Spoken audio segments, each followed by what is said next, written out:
Good afternoon. How's everyone doing? I hope you're doing well, because I found out in the internet yesterday that yesterday was Blue Monday.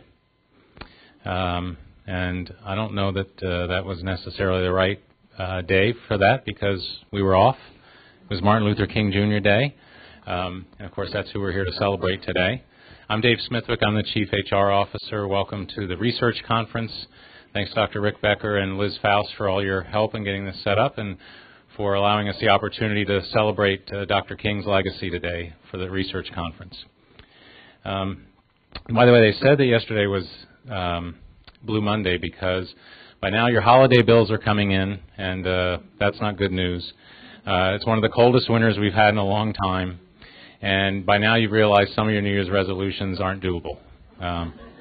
But they also said that June 17th is the happiest day of the year, so we have something to look forward to for that.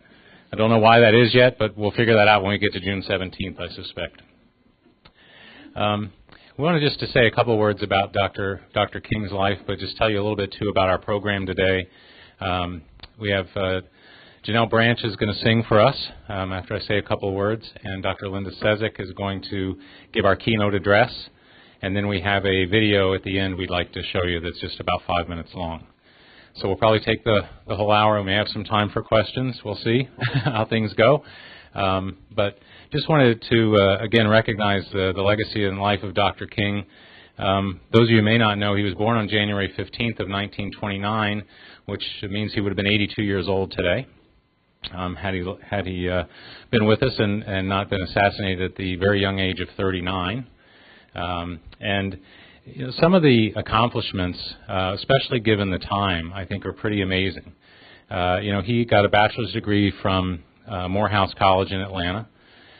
He went to seminary, theological seminary at Crozer, which was in Pennsylvania, and he got a doctorate degree from Boston University in 1955.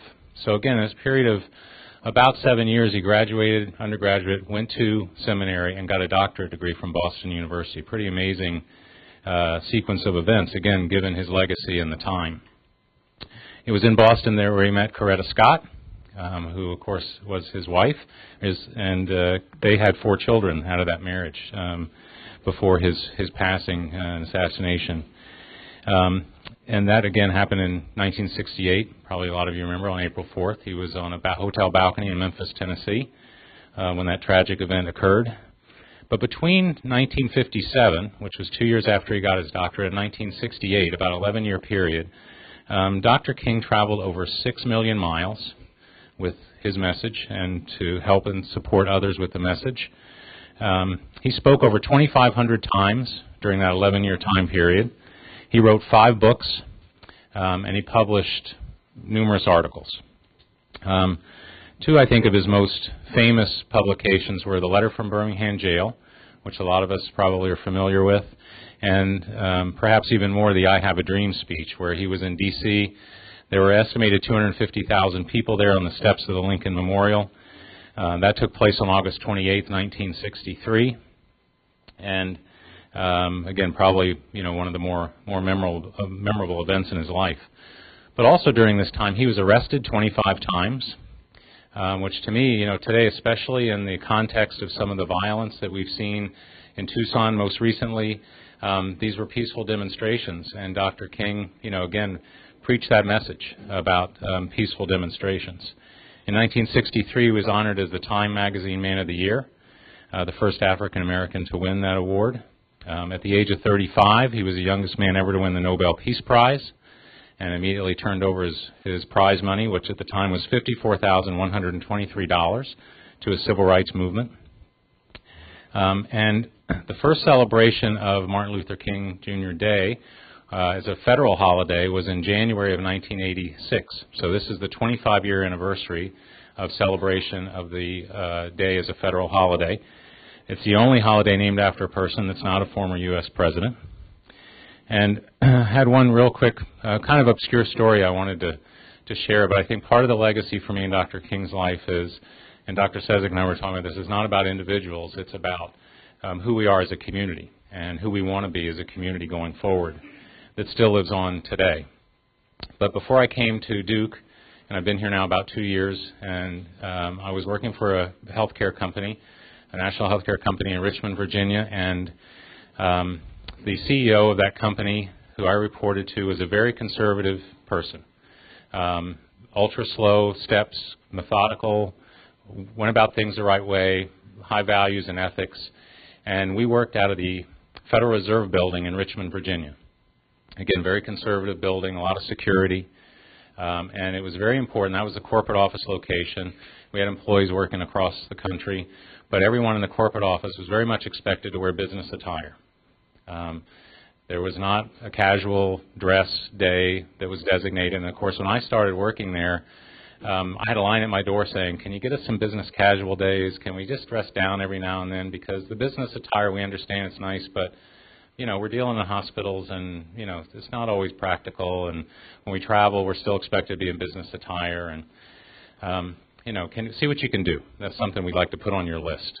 And, of course, you know, it wasn't at the top of the list, but, you know, over time, I kind of approached, still the CEO today, his name is George White, very great man. So I said, you know, George, one of the things that we talked about was it'd be nice to have a business casual day. And, you know, what do you think about maybe every Friday doing that? Oh, no, we're not going to do that every Friday. You know, really, if you want to talk about a day here or there, that'd be fine. I'd be willing to entertain that. Just let's have a discussion in advance. We can let people know. So we got a couple of those, and Martin Luther King Day came around. And it was, at the time, not recognized as a official designated holiday by the company, but you could use one of your discretionary holiday days. So I said, you know, this is one of the days, George, it might be a good business casual day. Some people are going to use their discretionary day. The schools are closed, it's a federal holiday. A lot of people in the Federal Reserve Bank aren't going to be here. What about if we had a business casual day? He paused for a moment and kind of got up on his elbows on the desk and he said, do you think Dr. King would want us to dress casually? I said, no, sir, I don't. I don't ever remember seeing Dr. King in anything but a suit. I said, very good. It won't be a business casual day today. He said, I don't think Dr. King would have liked that. I said, I think you're probably right. Keeps us focused on the mission. But anyway, I think one of the things that for me about Dr. King's life that's important was he talked a lot about his children. And one of the comments that from the I Have a Dream speech was, I have a dream that my 4 little children will one day live in a nation where they will not be judged by the color of their skin, but by the content of their character. And again, that's a very famous quote from his. But in the other, he was also very strong in his faith. And one of his other quotes was that I have a dream that one day every valley shall be exalted, every hill and mountain shall be made low, the rough places will be made plain, and the crooked places will be made straight, and the glory of the Lord shall be revealed, and all flesh shall see it together. Again, another part of his I Have a Dream speech. And again, we're here to celebrate Dr. King's legacy, and I want to go next to Janelle Branch. Janelle is a clinical trials assistant working in CEC. She's been at the DCRI since October of 2010, has some CRO experience prior to joining the DCRI. She's originally from Pittsburgh, and I do want to know whether or not you're a Steelers fan. Absolutely. All right, well, okay. It's a rough day in our household. I have some Baltimore Ravens fans, and we're really happy at the end of the first half, not so much at the end of the game. But Janelle graduated from North Carolina A&T. She's got a bachelor's degree in English. She has enjoyed time outside of work, certainly singing, but also watching sports and dancing. She is going to sing for us, Lift Every Voice. So my pleasure to introduce Janelle Branch.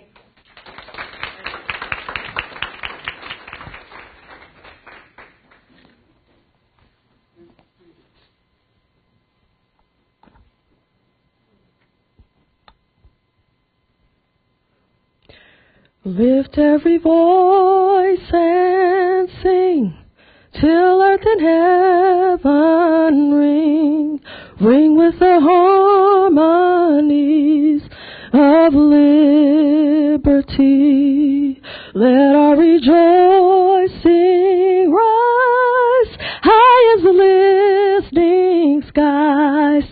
Let every sound loud as the rolling sea sing a song full of the hope that the dark past has brought us. Sing a song full of the hope that the present has taught us. Facing the rising sun, a brand new day begun. Let us march on till victory is won. Stony the road we trod, bitter the chastening rod, felt in the days when hope unborn has died. Now that I weary feet, let us something, I don't know. Remix. Y'all bear with me. Oh, I'm just going to go to the first part. Lift every voice and sing. Till earth and heaven ring out with the harmonies of liberty. Let our rejoicing rise high as the listening skies. Let it resound loud as a rolling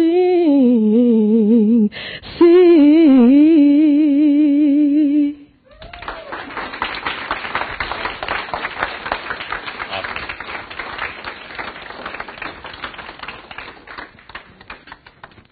Thank you, Janelle. Awesome. Thank you so much. This is a little appreciation. We have a book, one of Dr. King's books, and some chocolates for Janelle. Thank you so much.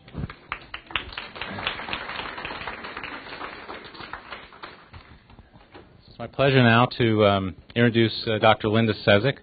Dr. Sezek is a nephrologist and also serves as Director of Safety Surveillance here at the DCRI. She's also the Medical Director for the Clinical Research Support Office in the School of Medicine. She got her medical degree from Jefferson College in Philadelphia and at the University of Pennsylvania. Came back to Duke to do residency and then completed her fellowship in nephrology back at the University of Pennsylvania. Are you a Steelers fan too? I am a mother and a full-time faculty member. I have clean clothes on. I can say that proudly.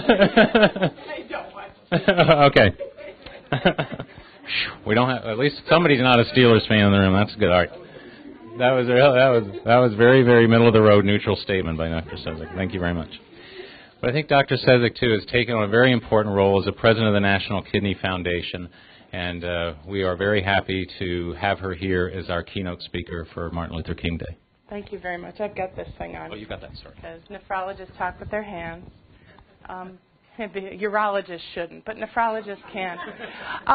The one thing that I have to say is I think it's an absolute crime that we let you, with that beautiful voice, email. You should not be allowed to email. You should have to speak and sing all your communication. It's a shame to us that we let you do that. So the talk that I want to give about kidney disease is, I think, very relevant to the honoring of what Dr. King stood for a variety of reasons. And I'll just start out by pointing out some statistics and then get to something that I think a conclusion that until very lately has permeated the medical literature as late as 94, I believe. I mean, so many years after his work, so many years after his death, and there's still perpetuating misconceptions about kidney disease in African Americans that I want to really kind of drive this point home. So just to look at these statistics, the first set of bars are from the U.S. Census. There's a website now where you can get all of this information about the people that live around you. It's fabulous. About people reporting themselves as white and people reporting themselves as black in the country. And you can see that the people who report themselves to be black are a much smaller proportion than the people who report themselves to be white.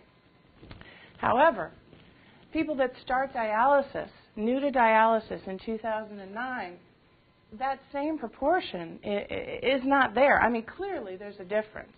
And then the people who are on dialysis, clearly there's a difference. Kidney disease among African Americans is a tremendous problem. for a variety of reasons. And I want to go through some of those reasons with you and then make this a very sort of person-to-person conversation, not faculty to faculty and staff member and operations people. No, this is just about us being people. And the fact that we work in a healthcare institution aside, I want to make this very sort of people-oriented. The reason for this disparity that we see in people reporting themselves as black being a smaller proportion than people who start dialysis and people who are on dialysis is genetic. And I'm not going to go through these in a tremendous amount of detail. I'll go through them in a little bit of detail because I think that it's very interesting. But the point that I want to make is that I remember in 1994 when I was a fellow, the person I worked with was doing a compliance study in African Americans who got a kidney transplant, because African Americans who had a kidney transplant, their kidneys didn't last as long. Well, it's got to be a compliance issue. It's got to be something that they're doing. It turned out to be that, of course, it wasn't. That the reason for these disparities is so much more complicated than that rather sort of base hypothesis. And I remember in 1994, I've always been, I've tried to be a good girl and, fight for what I believe in, but not ruffle feathers when I don't have to. But I remember thinking, oh my gosh, that hypothesis is actually quite insulting in 1994 to say, it must be a compliance issue. They're not taking their medicines. That I find insulting. But here are the reasons. There are at least 3 genetic mutations that have been discovered over the last 2 or 3 years. Wow, it is really recent. We've seen these disparities forever and a day, but it's only been recently that we've understood the science behind it. Now, some of the one that is most famous is the myosin heavy chain protein 9.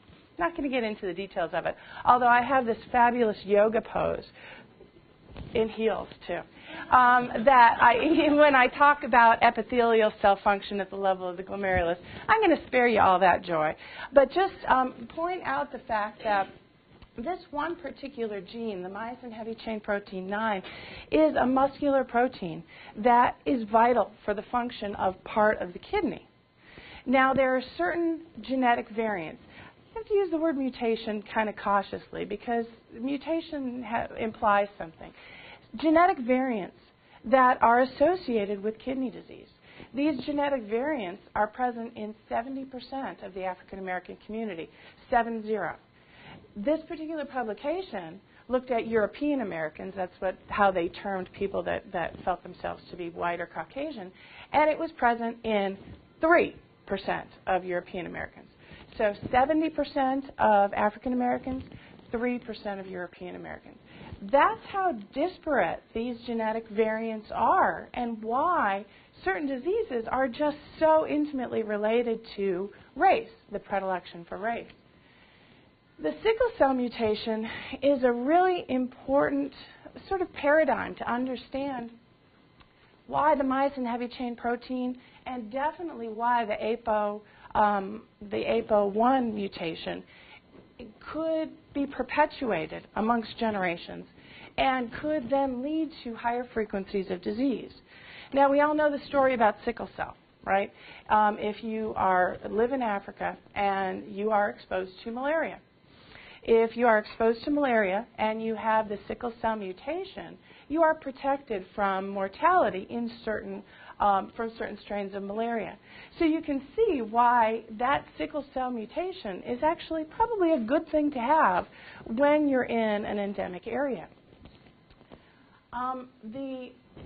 Here are the data, and I want to thank Gina, I don't know where Gina is, for the wonderful pictures that she's added to this. She taught me that pictures say 1,000 words and that sometimes text isn't so exciting, although this text I hope you will find exciting.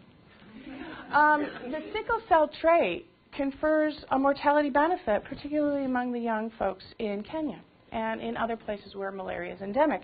And that is one of the reasons why some of these mutations have actually grown in frequency, but you have to understand the cost at the end of the day. So in folks who live in Kenya who have, where's my pointer, who have a sickle cell trait, they actually live longer than those who do not have the sickle cell trait.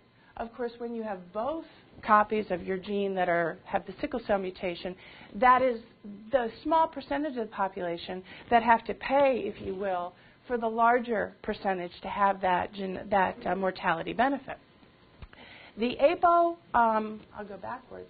The apolipoprotein 1 mutation is also associated with kidney disease in African Americans, and the story is similar. Trypanosomal infections are endemic in certain parts of Africa, and this particular mutation confers resistance to the trypanosomal infections. So much like sickle cell, there is a genetic benefit at the end of the day toward having these things when you are living in an environment where the infection is endemic. The price that you have to pay, however, is kidney disease. And that's one of the reasons why I'm super excited to talk about this.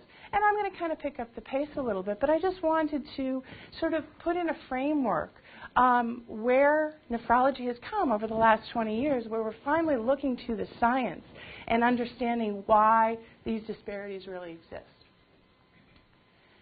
So the harsh reality of kidney disease is manyfold. And I don't really want to scare people. I want people to leave this discussion with the idea, oh my gosh, when was the last time I handed somebody a cup of my urine?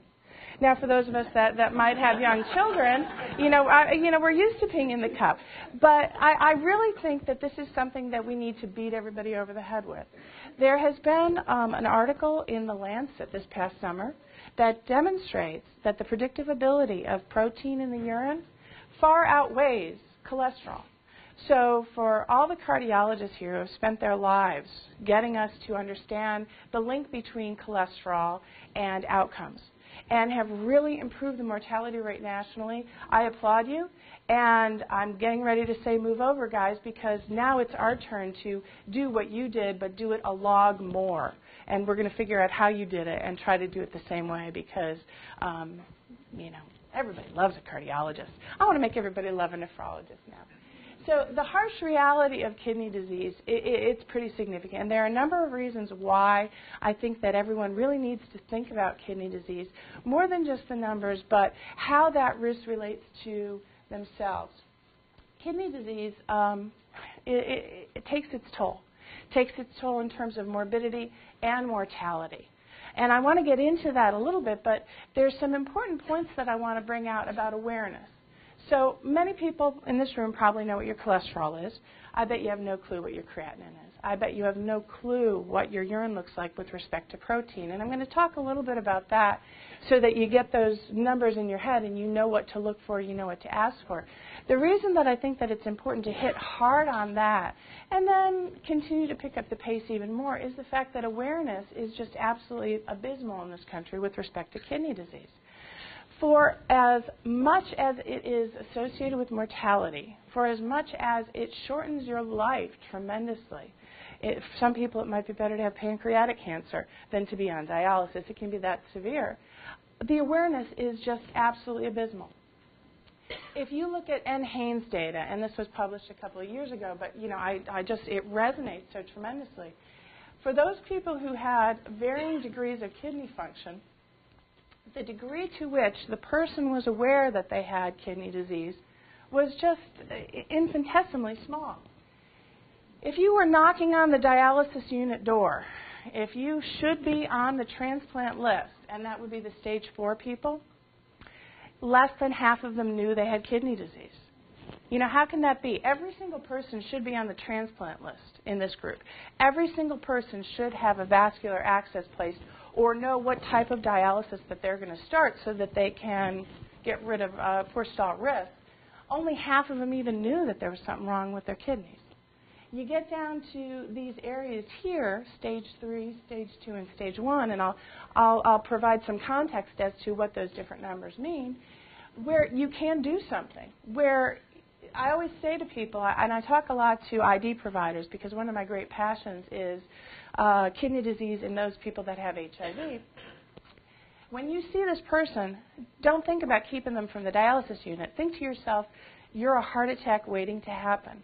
because these are the folks that have the horrendous cardiovascular risk. These are the people that we are enrolling in our cardiovascular studies without really knowing, that the kidney disease is a huge part of their risk.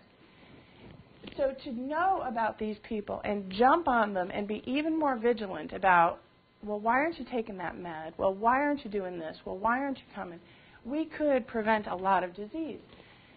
And 3% of those people knew that this was on their priority list to think about. The sad truth is that in stage 2 and stage 3 disease, over here, these people are far more likely to die than they are to reach dialysis. And that's the sad truth. These people truly are heart attacks waiting to happen.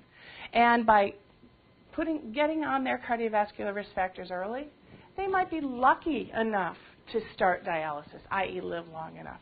So there's a lot of very sad, stark facts associated with nephrology. And these are some of them. But the nice part is prevention. Oh, my gosh, we can do so much to get rid of these risks with just some simple prevention. Over the years, has this changed? Absolutely not. You look back from the 90s to present day, there's no difference. Kidney disease is just not on the public's radar screen, and that's truly unfortunate because in putting it on the public's radar screen, we can get people to pay so much more attention to the things that they're already paying attention to. And there's a lot of good that can be done in terms of prevention. So on to a little bit about what to screen, who to screen, how to screen. Your kidneys are back here. They really are. You ball up your fist about the size of your fist. They're tiny little things, and they don't have nerve endings in them. I know that somebody in this room has had a kidney stone. You know that your ureters are well innervated. I'm sure that many people in this room have had kidney infections, so you know that the membrane that surrounds your kidney is well innervated. But the kidney itself has no nerve endings in it, so you could have horrible kidney disease. I could be standing here with lupus nephritis or diabetic nephropathy and have it just raging in my kidneys and not really feel a darn thing. There's really very few symptoms until the very end, and there are no nerve endings. So if you don't look for it, you're not going to find it. What do the kidneys do? Well, they're the vacuums of the blood. The blood flows in, circulates, and the blood flows out. Oh my gosh, I had this hilarious discussion with my daughter, 6 years old, last night, about if she pees before she goes to bed, then she will more likely have dry pants in the morning and, we can become a big girl. And she said, oh, no, every time I pee, I just pee more at night. And so we had this huge discussion about how this is really just the reservoir, et cetera. She is the most knowledgeable first grader about issues such as this. But the point is this is really just the reservoir. So if you say, well, I don't have any problems with my urine. I pee just fine. Everything is cool, good color, good smell, love it, love it, love it. It doesn't mean that your creatinine is not too. So the point is, that this is what has nerve endings in it and has nothing to do with kidney function. If you don't look for it, you don't find it. But the kidney does so much more, though, than just vacuum the blood for badness. It plays a major role in anemia, in the production of red cells. It plays a major role in bone health. And what it does to help bone health has this sort of odd crossover to cardiovascular disease, to your blood vessels, that I think that we're only just beginning to really appreciate. That what your kidneys do to reach out to the bones, to keep calcium and phosphorus and everything in good order, also, while it's traversing, those hormones are traversing to the bone, affect blood vessels and result in cardiovascular calcification. So there's a lot that the kidneys do that reach out to organs much further away than the bladder, and more important than the bladder, although I love my bladder. Having said that, the 2 points that I really want to make are the number 1 and the number 2 reason that people in this country are on dialysis is diabetes and hypertension. And depending on the group that you look at, it might be hypertension and then diabetes in the younger folks, or then diabetes and hypertension in people who are older. It varies based on age, gender, and race. But if you are aware of what's going on with blood pressure and blood sugar, then you are doing about 95% of what you can do to make sure that if you do have kidney disease, that it won't progress or it won't progress as fast. Diabetes is an epidemic, not just in people who normally get diabetes, but in our younger folks too, with the outrageous incidence of obesity and type 2 diabetics in young children that we hadn't appreciated. This is going to continue to be a bigger and bigger problem, and we're starting to see a decline in the age of people starting dialysis due to type 2 diabetes. So one of the things that I want everyone to leave this room with is a need to reach out to your family members. So I'm sure that you've very rarely spoken to your family members about what you've seen at this conference in the past, although I know that you'd be dying to generally. But this is one of those circumstances where I really would like you to. Don't just talk to the people who have had more than a few birthdays. Talk to the people who are still putting the exact number of candles that is their birthday on their cake. Because with our sedentary lifestyles, we have 2 Xboxes, 2 Wiis. If I went down the list in my house, the fact that my children make any vitamin D just boggles me. Our sedentary lifestyles and the plentiful nature of the foodstuffs that we have, obesity is going to be a big problem. This is going to affect cardiovascular disease in general, kidney disease right at the top of the list. So I like to talk. I don't like to read slides, so I hope you had the opportunity to look to those. High blood pressure, a huge problem. High blood pressure is something that I think that this institute has fought like no other. So the concerns that I have that exist within kidney disease, you probably have lived, eat, breathed, and slept. I hope I got them all, over the years. Blood pressure can be difficult to control. Sometimes it requires a lot of medications. My patients, by the time they get to me with severe hypertension, I have them on 5 or 6 blood pressure medicines. And I've seen over the years the same common themes. Their doctor will try this medicine. Well, that didn't work, so they take them off. Then they'll try that medicine, and well, that didn't work, so they take them off. And it's not one or the other. It's a combination of many, many, many. And then the understanding that bodies try to fix what you just broke. What I mean by that is if I give somebody a diuretic and make them pee more to control their blood pressure, their heart rate may go up. Well, that's the body trying to fix what I just broke, because how do the kidneys know, and how does the heart know that you're not having a GI bleed? They don't know that you're given this diuretic to make the blood pressure better. So the control over time is really an issue. And then you get into the issues of side effects. It has taken me many years, but I am very good at looking a man right in the face and saying, so that blood pressure medicine that you're on, how's your sexual function? Let's talk. Hydraulics, talk to me. The side effects, Matt was my intern. I've been waiting 20 years to do that. Matt was my, the side effects and I really don't want to take that are pretty severe. Getting to the numbers, though, 140/90 is our threshold to start someone on blood pressure medicine. Kidney patients, people with kidney disease, are a little bit different. So if you go to Walmart and you put your arm in the machine and it says 145/95, okay. You chill, it says 140/90. That's great if you don't have kidney disease. So if you don't know what your creatinine is and you don't know if you have protein in your urine or not, that 140/90 that the Walmart machine says is okay may not be good for you. 130/80 or below are the magic numbers for the kidneys. The kidneys are a little more sensitive and they want better control than average. So that's just the one point there.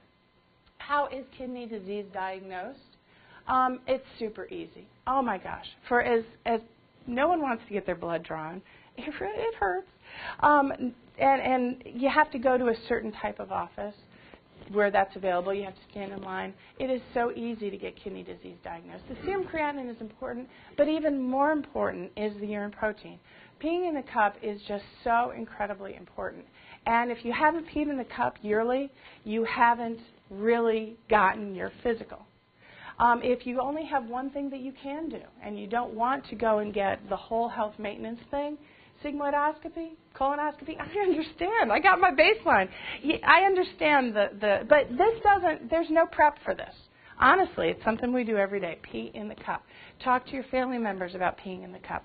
The reason I'm just, going on about this ad nauseum is because the protein, the little bit of protein that you have in your urine is far more predictive of whether you're going to be on this earth next year or in 5 years than is your serum cholesterol. It is far more predictive. Everyone should know if they've got a little bit of albumin in their urine right now.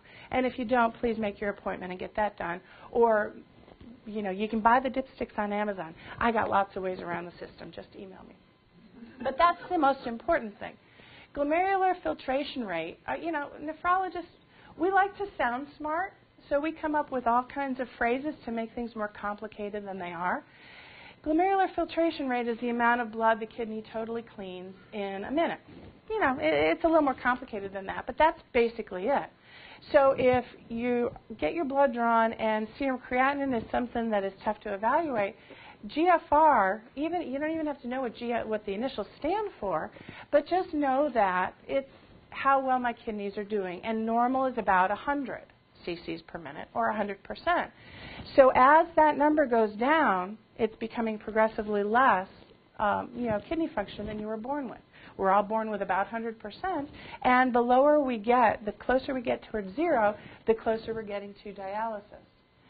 Now that ties into symptoms, and again I want to reiterate the fact that if you don't look for it, you're not going to find it. That the symptoms, we're born with this just beautiful redundancy of kidney function. I have got more kidney function than I could possibly ever need, which is why, if my mother lives long enough to need it, and I hope she does, I will give her one of my kidneys. Because I get free babysitting. One kidney, free babysitting. It's a good trade-off. When you start to get symptoms is really over here. So 100% of kidney function, stage 1. Stage 2, 90%. I mean, it just takes a tick downward to start to see increased mortality associated with kidney disease.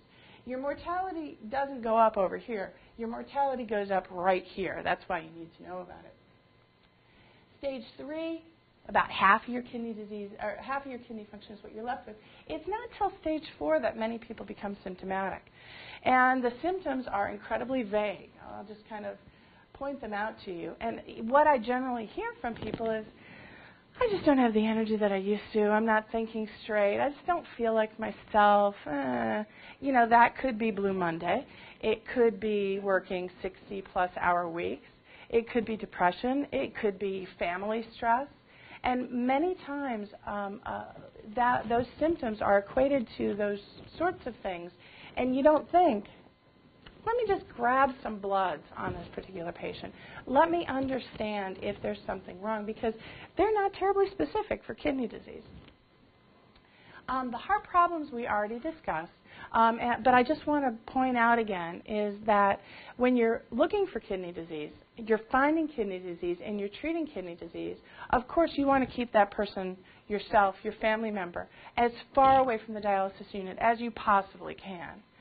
But you want to keep them alive and as far away from the dialysis unit as possibly can. And the priorities are in that order, that people with kidney disease are far more likely to die than they are to progress to dialysis. My mother's creatinine was 0.9 3 years ago. It's 1.3 today. Not so good for a 70-year-old woman, a creatinine of 1.3. So I've got my eye on it. But the point is, I always make the joke, God, I hope she lives long enough to start dialysis. Because we're going to do everything we can to keep that time period from lasting to be as long as possible, but I just want her to live long enough to start dialysis, not die with urine in her bladder. So what can you do? You can get screened. If you don't look for it, you don't find it. Pee in the cup. What else can you do? Good blood pressure control, good control of blood sugar. Although, the whole issue of GOL and diabetes has become somewhat complicated over recent years. I think that there's been a lot to understand exactly what goes with the excess risk associated with super tight blood sugar control. So just know that the things that you would normally do, now you'd have the motivation to do that much more.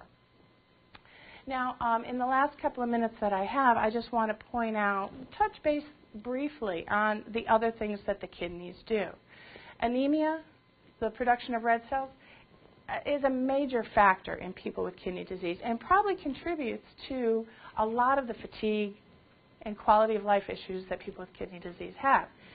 Another very controversial area that the DCRI has been very fortunate to have contributed to significantly in terms of bringing the real scientific facts to light. So very controversial, very complicated, but it really sucks to have a hematocrit of 25%. I don't know if anyone has ever been that anemic, but I remember after my first child, I left the hospital with a creatinine or hematocrit of 25%.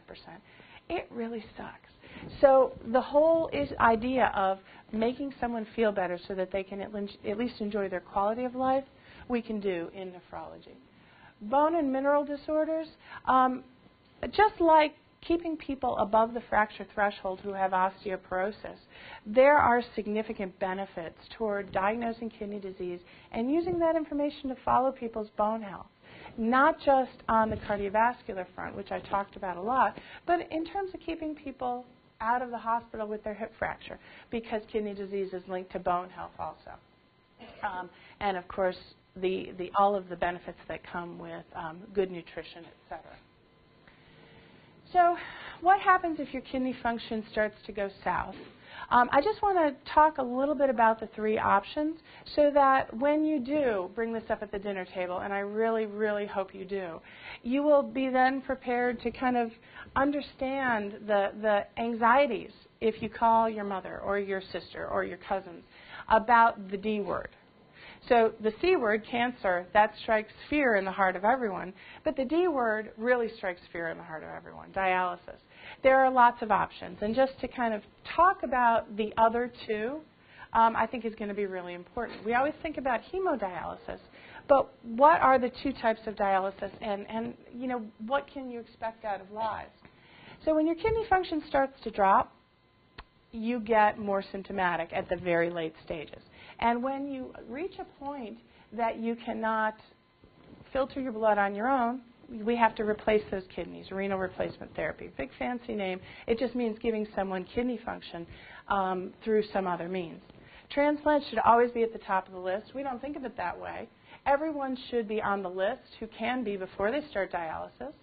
It actually prolongs your life, as best as we can tell using observational data. It would be lovely to transplant everyone before they even started dialysis, or at least those people that were young and did not have significant medical problems. You can get a kidney from two different sources. One is from the deceased donor list, which we used to call the cadaveric list. I think you could probably understand why we changed the name there, because that's kind of morbid. Now we're the deceased donor, which is oh so much more happy. That is the traditional list.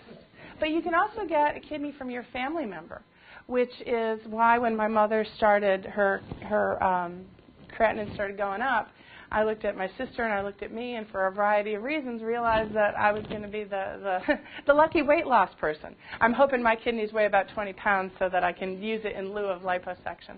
You can get kidneys from family members, from spouses, from friends.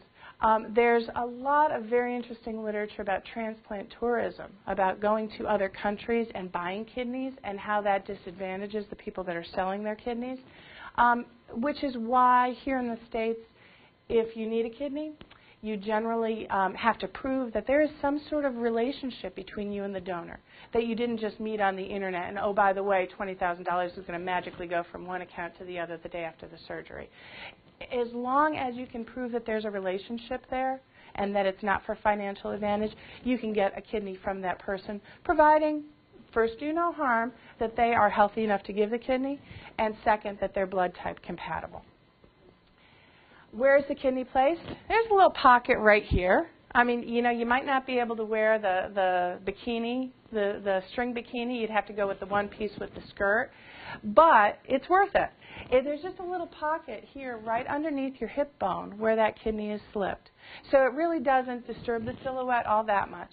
And wow, does it prolong life and make lives better. So that's why we always talk about transplantation first and foremost.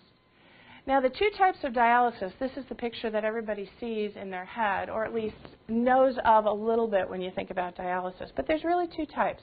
Peritoneal dialysis is not utilized to the same extent hemodialysis is, and we'll talk about both. So peritoneal dialysis here uses your body's own membranes, the membranes that are sort of wrapped around your intestines to clean the blood. If you remember back from biochemistry, or if you were smart enough to have avoided that class like the plague, things flow from an area of high concentration to low concentration. So if you put fluid inside the abdomen, and that fluid doesn't have bad things in it, the bad things will flow from the capillaries that wrap around your intestine into the fluid, and then you drain it out. The tube is really nice. It just goes right through the abdominal wall, and it doesn't go into intestine. It just kind of sits there, and you put fluid in, and you take it out. I could have one right now, and you'd never know. It doesn't disturb the body image that much, unless I was naked, and you don't have to have that mental picture. Then you'd see it, but it's I think, far underutilized. Now, the disadvantages are you do it yourself. You take on that responsibility. And many people are somewhat daunted by this.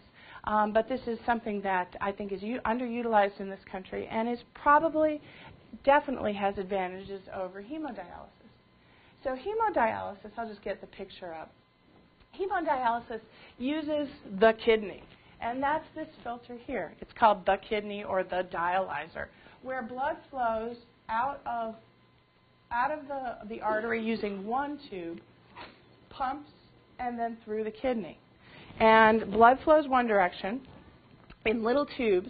Dialysate bathes those tubes, and bad stuff flows from a high concentration gradient, i.e. blood, to the low concentration gradient, i.e. into the dialysis fluid or dialysate. The dialysate gets flushed away, and the blood returns. So the blood is always in a continuous line with the person, but of course there are issues related to this. The needle stick, the need for the dialysis access, there's a lot that goes into hemodialysis. And this is the impression that we have of dialysis, but know that there are two other options. So I just want to end this particular relatively short talk with the whole idea that we have come so long in such a short period of time, but it's happened very late in understanding why the racial disparities exist within kidney disease. I tried to make my comments apply to everyone, not just African Americans, but I think that in terms of a high-risk population, African Americans need to understand how their kidneys work and keep an eye on this far greater than, to a greater extent than perhaps European Americans or Caucasian, whatever label you want to use. The reason that I say this is because particularly with that MYH9 chromosome allele problem that I mentioned, is that the risk is immediately palpable within the family. If you have one person who is on dialysis in your family, it doesn't have to be your sister, your brother, your mother, your father. It doesn't have to be a first-degree relative. It could be a cousin. That means that you are likely to have one of those genetic alleles present in your immediate family.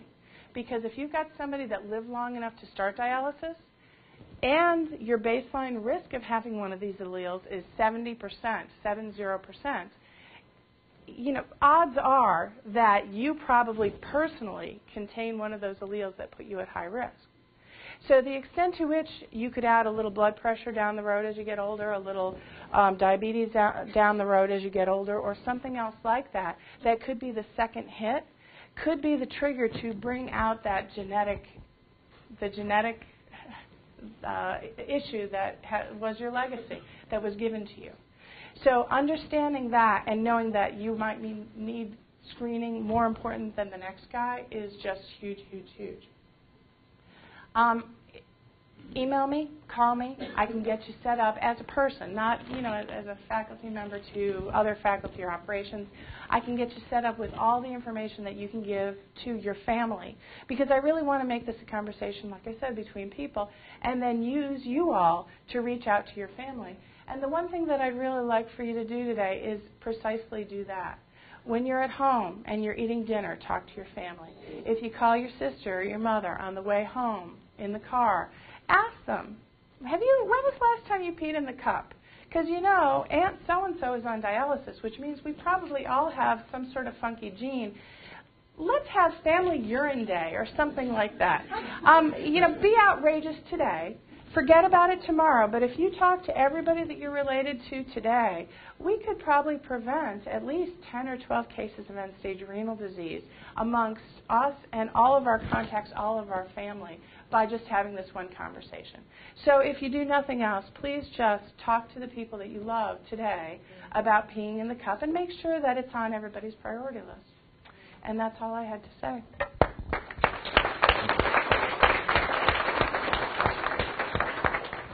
Dr. Sezek, thank you so much.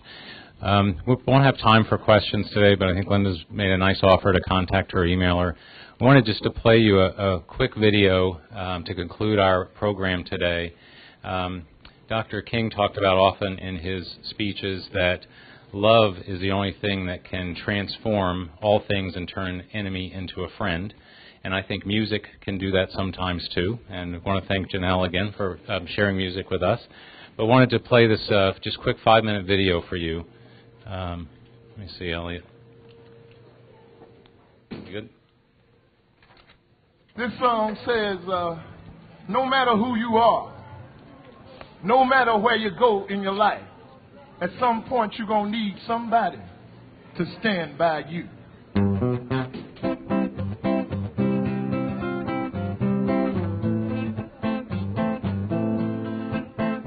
Oh yeah, oh my darling, stand by me.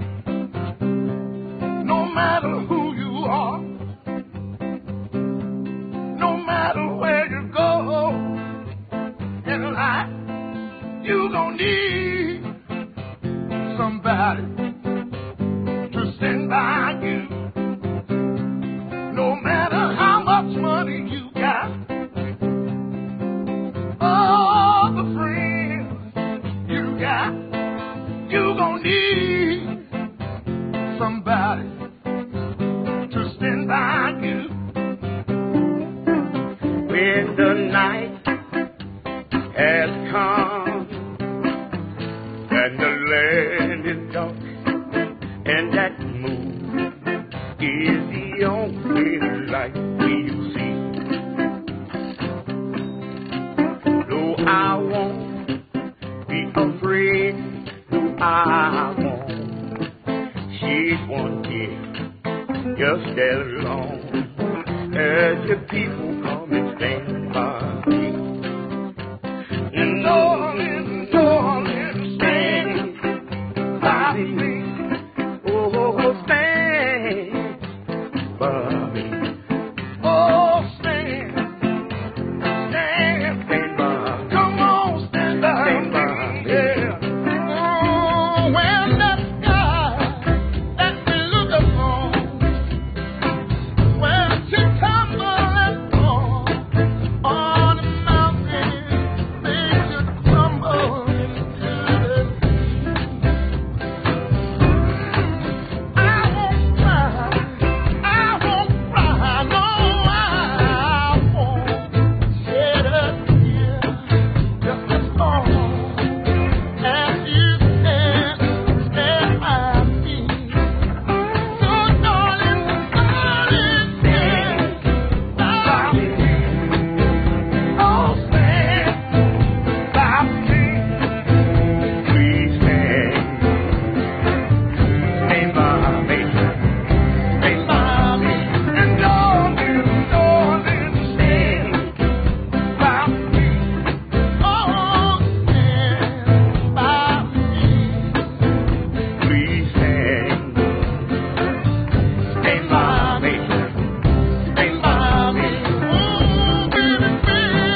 Thank you. Thank you.